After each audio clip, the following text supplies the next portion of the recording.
বেঈমান শুভেন্দু অধিকারী এই সমাজের শত্রু এই নরখাদকে আজ যারা কংগ্রেস ছিল কাল তারা সিপিএম, কাল যারা সিপিএম ছিল আজ তারা তৃণমূল। মণিপুরে আদিবাসীদের যে 150টার বেশি গির্জা পুড়িয়ে দেওয়া হয়েছে, পুড়িয়েছে সিভিল ড্রেসে সিআরপিএফ বাহিনী। বিজেপি আরএসএস ভয়াবহ শক্তি, ভয়াবহ। মানে আমরা এনবিটিভির মুখোমুখিতে আজকে পেয়েছি চেনা মানিক ফকির, কিন্তু হয়ে গেছে অচেনা। দর্শকদের প্রথমে বলতে হয়, অনেকেই দেখেই হয়তো মানিক দাকে চিনতে পারবে না, কারণ মানিক ফকির একটা লম্বা দাড়ি ছিল, চুল ছিল। সে প্রসঙ্গে আমি আজ আসছি না। মানিক ফকিরের কাছে যেই প্রশ্ন, সেটা হচ্ছে মানিক দা, রাজ্যে আমরা দেখতে পাচ্ছি বিজেপি বলুন বা আরো অন্যান্য দল যারা বিরোধী করে, তারা 355 কিংবা 56 দাবি করছে। 355 বা 56 যদি জারি হয়, তাহলে এই রাজ্যের কি পরিস্থিতি হতে পারে? কতটা উপকার হবে না অপকার হবে? কি বুঝছেন আপনি, কি বলবেন এই বিষয়ে? দেখুন, আমি এনআরসি সিএ এমপিআর নিয়ে যেভাবে আইনি ব্যাখ্যাগুলো স্পষ্টভাবে দিতে পারি, এইগুলো অতটা আইনি ব্যাখ্যা গভীরভাবে ঢুকেনি, কিন্তু আমি কিছু ঘটনা বলতে পারি। আমার বন্ধু মণিপুরি, তারা মৈতেই, এবং তারা 355 দাবি করেছিল একটা বিশেষ ব্যাপারে, আপনারা জানেন, এসটি হওয়ার জন্য। এবং প্লেন ল্যান্ডে মণিপুরে বাস করে মৈতেইরা, আর আদিবাসীরা জঙ্গলে এবং পাহাড়ে বাস করে।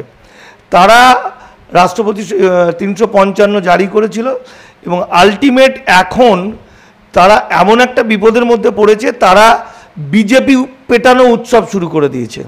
তার কারণ ওখানে এই কয়েকদিনের মধ্যে মণিপুর রাজ্যটাকে পুরোপুরি ধ্বংস করে দিয়েছে কেন্দ্রীয় সরকার, এবং গৃহযুদ্ধটা এতটাই মারাত্মক হয়ে গেছে। 356-তে যেমন রাষ্ট্রপতির শাসন জারি করে ভোট নিতে হয় 6 মাস পরে, এক্ষেত্রে 355 তখন লাগানো হয় যখন কোনো বাইরে থেকে কোনো শত্রু রাজ্যের উপর আঘাত করছে।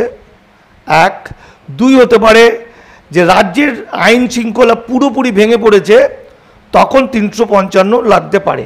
কিন্তু এখানে দেখা যাচ্ছে, যদি দু চোখ খুলে আমরা দেখার চেষ্টা করি, এখানে আরএসএস বিজেপি গৃহযুদ্ধ লাগানোর জন্য এনআরসি এনপিআর, এনআরসির মাধ্যমে মানুষকে ধরে নেওয়ার জন্য, ইমপ্লিমেন্ট করার জন্য, যে এনআরসি প্রায় হয়ে গেছে, এনপিআর হয়ে গেছে, তারা রাজ্যে সিআরপিএফ ঢোকাতে হবে। তার জন্য ওরা একটা কৌশল করছে, যে কারণে বিরোধী দলনেতা শুভেন্দু অধিকারী কিন্তু বলে ফেলছে যে 355 আমাদের এমন পরিবেশ তৈরি করতে হবে যাতে 355 লাগু করা যায়, এবং সেটা কিভাবে করতে হয় সেটা আমরা জানি। এই বেঈমান শুভেন্দু অধিকারী এই সমাজের শত্রু, এই নরখাদক, এরা নানা রকম পদ্ধতিতে গদি মিডিয়াকে নিয়ে সত্য থেকে মানুষকে ঘুরিয়ে দিয়েছে। বাস্তবে আপনারা বলুন তো, আজ যারা কংগ্রেস ছিল কাল তারা সিপিএম, কাল যারা সিপিএম ছিল আজ তারা তৃণমূল। অর্থাৎ জনগণের মধ্যে কিন্তু সেইটা নেই। জনগণই, মানে ব্যাপারটা এরকমই যে গ্রামে গ্রামে দেখা যাচ্ছে, প্রত্যন্ত গ্রাম যেখানে রাজনৈতিক নেতাদের ক্ষমতার বাইরে, ধরাছোঁয়ার বাইরে, অর্থাৎ রাজ্য থেকে কোনো পার্টি নিয়ন্ত্রণ করতে পারবে না, কারণ এটা একটা এরিয়া দখলের লড়াই শুরু হয়েছে। মানে নিজের এলাকাকে দখল করতে হবে তার এরিয়া। তার কারণ এই 5 বছর কারা সুযোগ পাবে? দেখা গেছে যে তৃণমূলের যে পঞ্চায়েত, তারা অন্য পলিটিক্যাল সমর্থকদের সেই সুযোগটা দেয় না, কারণ গরিব মানুষ তাদের জীবনে বেঁচে থাকার জন্য সামান্য যে সুযোগ সুবিধাগুলো পায়, শাসক দল সেই সুযোগগুলো থেকে বঞ্চিত করে। দল না করলেও দলের ওই বদমাইশগুলো, যে বদমাইশটা কিন্তু কিছুদিন আগে সিপিএম ছিল, রাতারাতি পাল্টে তৃণমূলের পঞ্চায়েত প্রধান হয়ে গেছে। এই কারণে গৃহযুদ্ধটা লেগে গেছে, আর অনেকটা গৃহযুদ্ধর মতো। এই যুদ্ধটাকে তোল্লা দিচ্ছে পিছন থেকে, ওই যে বলছে যে 355 জারি লাগু করাতে হয়, পরিবেশ তৈরি করাতে হয়। এই পরিবেশ, আর একটা জিনিস দেখুন, যখন আমরা ভুলেই গেছি, মানে বুঝতে ভুল করছি যে রাজ্য সরকারের নবান্নটাই বা কি, বা কোর্টটাই কি বাকি। এই যে কোর্ট সম্পর্কে অভিষেক বন্দ্যোপাধ্যায় যে কথাটা বললেন বিচার ব্যবস্থার সম্পর্কে, এটা কয়েকদিন আগে বললেন। আমি একটা ছোট মানুষে বেশ কিছুদিন আগে বলেছিলাম যে অভিজিৎ বন্দ্যোপাধ্যায়, যাকে ভগবান বলা হয়, সে কিন্তু আসলে আরএসএসের দালাল, এবং এই মহিলাটাও আরএসএসের দালাল। এরা কায়দা করে, কৌশল করে হিন্দু রাষ্ট্র করার জন্য, বাংলায় রাষ্ট্রপতি শাসন না হোক, অন্তত ভিতরে গৃহযুদ্ধ লাগিয়ে দেওয়ার জন্য আইএসএফ ভার্সেস মুসলমানদের মধ্যেই মুসলমান ভার্সেস মুসলমানের লড়াই লাগিয়ে দেওয়ার জন্য। কারণ তার কাজটা ওরা সুনিপুণভাবে করছে, কৌশল করে করছে, এবং হাইকোর্টের এই কিছু কিছু মানুষ সম্পূর্ণ বেআইনিভাবে কাজ করছেন এবং অসাংবিধানিকভাবে এই অভিজিৎ গঙ্গোপাধ্যায় যে বিচারগুলো করেছেন পরে প্রমাণিত হবে অসাংবিধানিক। বিষয়টা হচ্ছে এই যে 355, এই 55টা চাইছে কেন? 355তে রাজ্য সরকারের, রাজ্য পুলিশ ব্যবস্থা, প্রশাসনের কোনো ভূমিকা থাকবে না, সেটাকে কন্ট্রোল করবে কেন্দ্রের থেকে পাঠানো, অর্থাৎ বুঝিয়ে নেওয়া যাচ্ছে সেটা আরএসএস বিজেপির, এবং দুজন অফিসার আসবেন, একজন ডিজি র্যাঙ্কের একজন পুলিশ অফিসার আর একজন অ্যাডমিনিস্ট্রেটর, যিনি দেখাশোনা করবেন। এই দুজনই হয়ে যাবে মূল।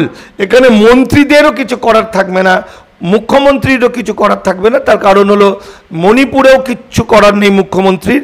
সবচেয়ে মারাত্মক হচ্ছে মণিপুরে আদিবাসীদের যে 150টার বেশি গির্জা পুড়িয়ে দেওয়া হয়েছে, যারা আদিবাসীরা মনে করছে, মানে কুকিরা মনে করছে এটা মৈতেইরে পুড়িয়েছে, কিন্তু ঘটনা বলছে, ভিতরের খবর হচ্ছে এটা কিন্তু মৈতেইরা পোড়ায়নি, এটা পুড়িয়েছে সিভিল ড্রেসে সিআরপিএফ বাহিনী, অর্থাৎ কেন্দ্রের হাতে এরকমভাবে পুড়িয়ে দিয়েছে বলে আমি শুনেছি। ভিতরের গ্রাউন্ড রিপোর্ট, আমার লোকরা কাজ করছে তো আমার বার্মা বর্ডারে, মানে ধরুন ওটা মোড়ে মার্কেটের কাছে, সে আমরা খুব বিপদে পড়েছি। ঠিক সেইভাবে যে মৈতেইদের যে উদ্বাস্তুগুলো বস্তিগুলো পুড়িয়ে দেওয়া হয়েছে, সেগুলো কিন্তু সরকার পুড়িয়েছে। আসলে বিজেপি আরএসএস ভয়াবহ শক্তি, ভয়াবহ, মানে আপনারা হিসাব করতে পারবেন না যে কতটা ভয়ঙ্কর, আর শুভেন্দু অধিকারীরা আরও কতটা ভয়ঙ্কর আপনারা কল্পনা করতে পারবেন না। আমি দেশের জন্য, মানুষের জন্য, আমি নিজের প্রাণটা উৎসর্গ করার জন্য হয়তো এইসব ভিডিও করছি, নরেন্দ্র মোদীর বিরুদ্ধে বলছি, অমিত শাহের বিরুদ্ধে বলছি। আমার কাছে বড় নিজের দেশ এবং জাতি, মানুষ, আর শুভেন্দুর কাছে বড় নিজের জীবন, নিজে বেঁচে থাকা, নিজের টাকা পয়সা রোজগার করা।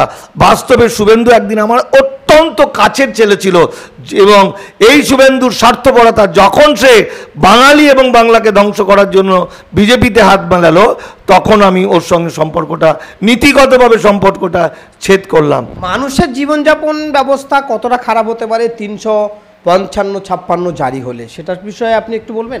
দেখুন, বর্ডার এলাকাগুলোর খবর হচ্ছে, বর্ডার এলাকাতে এমনিতে 50 কিলোমিটার বর্ডার করে নেওয়ার ফলে কিছু কিছু গ্রাম যেহেতু বর্ডারের মধ্যে ঢুকে গেছে, বর্ডারটা, গ্রামের অল্প বয়সী মেয়েরা, 8-এ 9-এ পড়া মেয়েরা বলছিল, একটা ইন্টারভিউতে বলছে, তারা যখন ধরুন 10টার সময় গেটটা খুললো, এই 10টা যদি 10:30 হয়ে যায়, মেয়েটাকে আর স্কুলে যেতে দেবে না। এমনকি ইয়ং বিএসএফরা অনেক সময় এই বাচ্চা মেয়েগুলোর 10-12 বছর 15 বছরের মেয়েগুলোর জামা প্যান্ট খোলাচ্ছে চেক করার জন্য, এবং এইভাবে নোংরামি করছে। আর 355তে সিআরপিএফ এলে প্রত্যেকটা গ্রামে গ্রামে সমস্ত পুলিশের কোনো আর ভ্যালু থাকবে না, ওই বুট পরে পরে তারা ঘুরে বেড়াবে, এবং তাদের মধ্যে বেশিরভাগ থাকবে ছোটবেলা থেকে আরএসএস এর ট্রেনিং নেওয়া, আরএসএস পন্থী, যারা মূল্যবাসী মানুষ, এসসি এসটি ওবিসি মেয়েদেরকে নানা রকম অত্যাচার করতে পারে, যেটা মণিপুরে আমরা দেখছি। টোটাল সামাজিক ব্যবস্থাটা ভেঙে পড়বে, আর মুসলমানদের ক্ষেত্রে দাঙ্গা লাগানোটা অনেক বেশি সুবিধা হয়ে যাবে। আর আমাদের বাংলার যে, আমরা যে ভোট দিয়ে একটা সরকার তৈরি করেছি, সমস্তটাই জল ঢেলে দেওয়া হবে, এবং আমাদের সোশ্যাল ব্যবস্থাটা, যেখানে মানুষের পেটের সমস্যা, খেতে না পাওয়ার সমস্যা, কাজের সমস্যা, সেখানে এমন খুঁচিয়ে ঘা করে দেবে শুভেন্দু অধিকারীরা, তখন ছেড়ে দেওয়া কেঁদে বাঁচি বলে মনে হবে।